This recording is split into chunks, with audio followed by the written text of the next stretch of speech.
Hello everyone, एकता classes में आपका हार्दिक स्वागत है।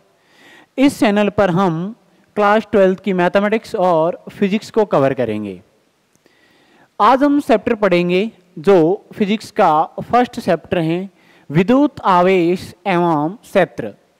सबसे पहले हम समझेंगे कि विद्युत आवेश क्या होता है, इनका इतिहास क्या है, और उसके बाद में पढ़ेंगे विद्युत क्षेत्र, इलेक्ट्रिक फील्ड। अब इसमें समझेंगे कि विद्युत आवेश हैं, उनका क्या इतिहास है। सबसे पहले जो आवेश है उसकी उत्पत्ति एम्बर पदार्थ से हुई है। तो थेल्स नामक वैज्ञानिक हैं, वो ग्रीस देश के थे। इसने एक समुद्र के किनारे पदार्थ एम्बर देखा। इस एम्बर से जब रेशम का घर्षण करवाया जाता है, रेशम पदार्थ होता है उनका घर्षण करवाया जाता है, तो रेशम पदार्थ हैं वो हल्की हल्की वस्तुओं को अपनी ओर आकर्षित करने का गुण पाया गया।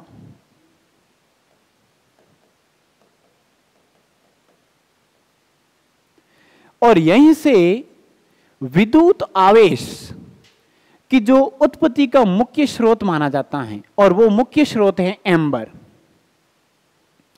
और एम्बर को ही बाद में आवेश नाम दिया गया।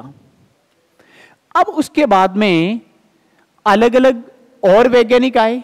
ये बात हो रही है 600 ईसा पूर्व की, शुरुआती कंडीशन पर यह था। उसके बाद में 1700, 1800 ईस्वी, 1900 और 20वीं ईस्वी में अलग अलग वैज्ञानिकों ने विद्युत आवेश के बारे में बहुत अधिक खोजें की और बहुत ही अधिक मात्रा में उनका विद्युत आवेश का एनालिसिस हुआ। अब हम बात करते हैं 1800 शताब्दी की।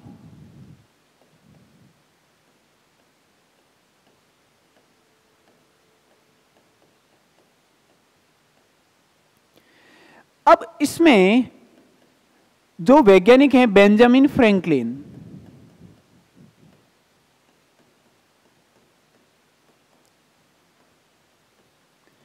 बेंजामिन फ्रैंकलिन ने आवेश के प्रकार के बारे में बताया।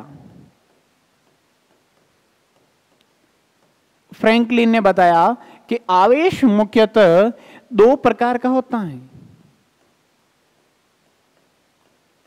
प्रथम धनावेश और द्वितीय है ऋणावेश। बेंजामिन फ्रैंकलिन ने आवेश के दो प्रकार बताए और साथ ही आवेश के स्थानांतरण, यानी एक वस्तु से दूसरे वस्तु में आवेशों का स्थानांतरण हो सकता है, उनके बारे में बताया। अब 19वीं शताब्दी में और वैज्ञानिकों ने खोज की।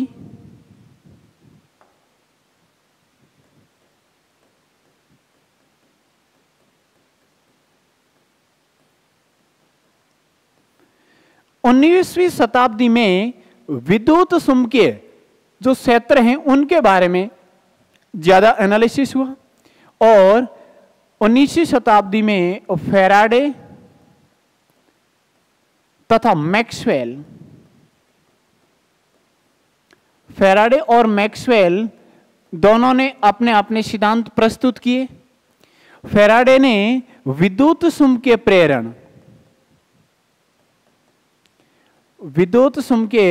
प्रेरण और मैक्सवेल ने विद्युत चुंबकीय क्षेत्र के बारे में बताया। फैराडे ने विद्युत चुंबकीय प्रेरण का मतलब यह होता है कि विद्युत क्षेत्र से कैसे चुंबकीय क्षेत्र और चुंबकीय क्षेत्र से कैसे विद्युत क्षेत्र उत्पन्न किया जा सकता है। परंतु मैक्सवेल ने बताया कि विद्युत चुंबकीय क्षेत्र क्या है, यानी विद्युत और चुंबकीय क्षेत्र परस्पर कैसे उत्पन्न होते हैं। यानी फैराडे का नियम आप क्लास 12 में चैप्टर 6 में पढ़ेंगे और मैक्सवेल का जो सिद्धांत है वो चैप्टर 8 में पढ़ेंगे। यह बात हो गई 19वीं शताब्दी की। अब 20वीं शताब्दी में और अलग खोजें हुई।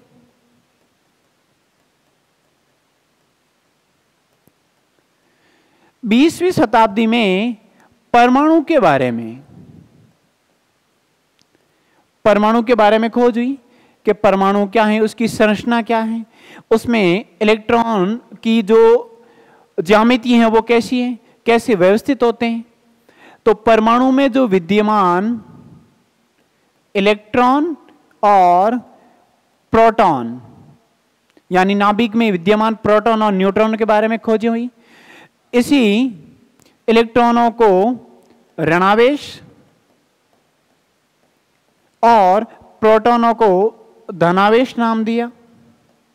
यानी ये ऋणावेश और धनावेश यानी प्रोटॉन और इलेक्ट्रॉन ही क्या हैं, एक प्रकार के आवेश हैं। यह बात होगी 20वीं शताब्दी की, जो परमाणु के बारे में खोज हुई। और 20वीं शताब्दी में ही एक महान वैज्ञानिक अल्बर्ट आइंस्टाइन ने प्रकाश विद्युत प्रभाव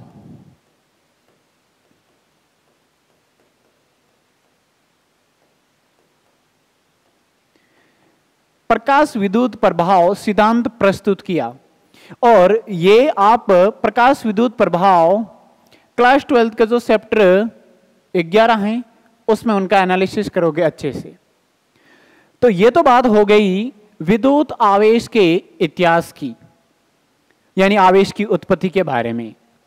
अब हम थोड़ा ज्यादा एनालिसिस करेंगे तो वो करेंगे कि आवेश के प्रकार, धनावेश और ऋणावेश ये क्या हैं।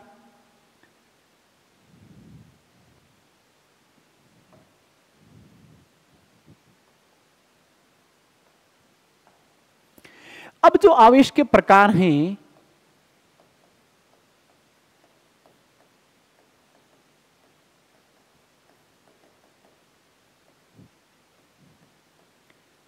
धनावेश और दूसरा है वो है ऋणावेश।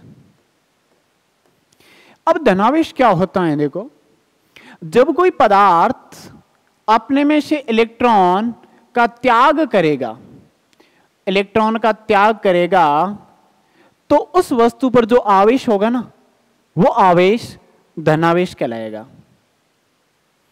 अब यहां पे इलेक्ट्रॉन का त्याग कर रहे हैं तो वो वस्तु धनावेशित कैसे हो रही है। देखो, जैसे इलेक्ट्रॉनों का त्याग किया तो इलेक्ट्रॉन उस पदार्थ से क्या हो रहे हैं, निकल रहे हैं। तो उस पदार्थ के अंदर इलेक्ट्रॉनों की क्या हुई, कमी। इलेक्ट्रॉनों की कमी हुई तो उस पदार्थ के द्रव्यमान में भी क्या होगी, कमी। द्रव्यमान में भी कमी होगी। सिंपल सी भाषा में कहें तो धनावेश क्या होगा कि जब किसी पदार्थ से इलेक्ट्रॉनों का त्याग होता है तो उस पर जो आवेश बचेगा ना शेष, वो ही धनावेश कहलाएगा। और इसमें इलेक्ट्रॉनों की कमी हो रही क्योंकि इलेक्ट्रॉनों का त्याग हो रहा है, द्रव्यमान में होगी कमी। अब ऋणावेश क्या होता है, जब कोई एक वस्तु इलेक्ट्रॉन त्यागेगी कि दूसरी वस्तु ग्रहण करेगी। तो जब कोई पदार्थ या निकाय इलेक्ट्रॉन ग्रहण कर रहा है, यानी इलेक्ट्रॉन ग्राही है,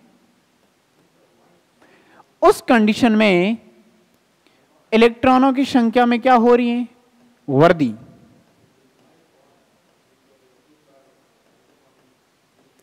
इलेक्ट्रॉनों की संख्या में वृद्धि हो रही है तो इलेक्ट्रॉनों की संख्या बढ़ रही है तो इसका द्रव्यमान भी क्या होगा, बढ़ेगा।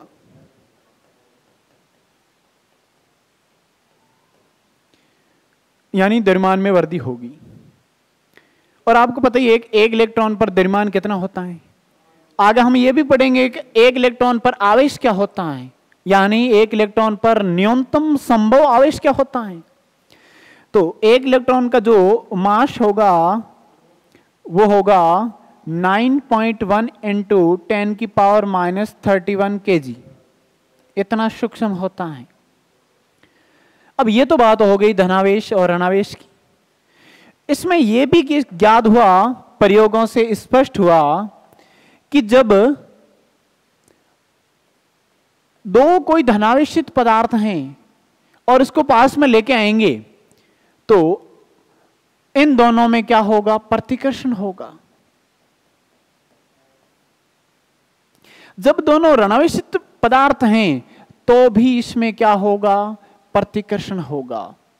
यानी सिंपल सी भाषा में कह सकते हैं कि सजातीय आवेशों में प्रतिकर्षण होता है।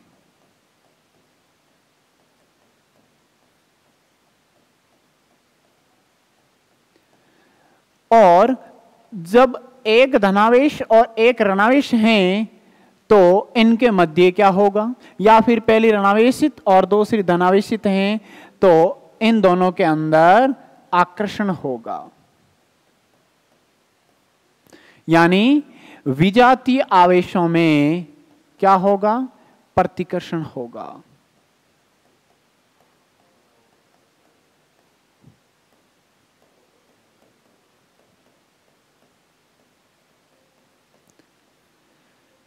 ये विद्युत आवेश के छोटे स्तर पर खोजें थी और हमने समझा कि आवेश के क्या प्रकार हैं, धनावेश क्या हैं, ऋणावेश क्या हैं और आवेशों में किस प्रकार आकर्षण होता है, प्रतिकर्षण होता है। अब इनके बाद में हम पढ़ेंगे कि आवेश के क्या गुणधर्म हैं। तो आवेश के गुणधर्म को समझते हैं।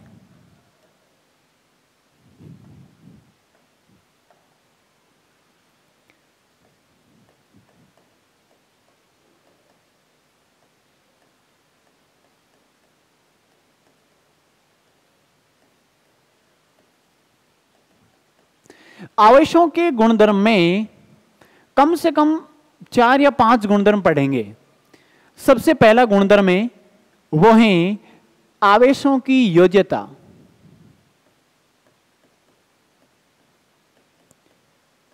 आवेशों की योज्यता। आवेशों की योज्यता का मतलब ये होता है कि किसी भी निकाय या पदार्थ में आवेश का कुल योग